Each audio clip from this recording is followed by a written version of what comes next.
क्या आपको पता है सिर्फ अभिमन्यु ने ही क्यों शादी की थी, जबकि युधिष्ठिर के पुत्र प्रतिबिंब अभिमन्यु से भी बड़े थे?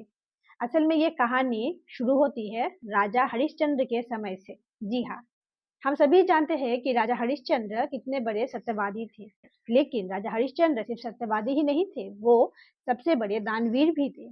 इसीलिए एक बार ऋषि विश्वामित्र ने उनसे दान में पूरा राज्य मांग लिया, और राजा हरिश्चंद्र ने भी किसी संकोच के बिना ऋषि विश्वामित्र को पूरा राज्य दान में दे दिया। उसके बाद ऋषि विश्वामित्र ने राजा हरिश्चंद्र से कहा कि अब तुम अपनी पत्नी और बेटे को लेकर इस राज्य का त्याग कर दो। उसके बाद राजा हरिश्चंद्र अपनी पत्नी और अपने बेटे के साथ राज्य छोड़कर जाने लगे। उस समय राज्यवासियों को बड़ा दुख हुआ और उन्होंने राजा हरिश्चंद्र को ना जाने के लिए बहुत विनती की। ये सब देखकर वहां पर 5 विश्वदेव थे, वो बड़े ही दयालु थे।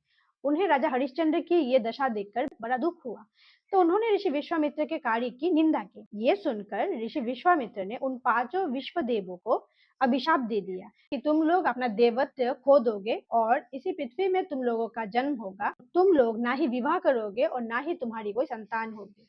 यही है वो 5 विश्वदेव जो बाद में पांडवों के पुत्रों के रूप में उन्होंने जन्म लिया। 5 पांडवों के जो द्रौपदी से पुत्र थे, उन 5 पुत्रों का ना ही विवाह हुआ और ना ही उन्हें कोई संतान प्राप्त हुआ। तो यही था 5 पांडवों के पुत्रों का अभिशाप।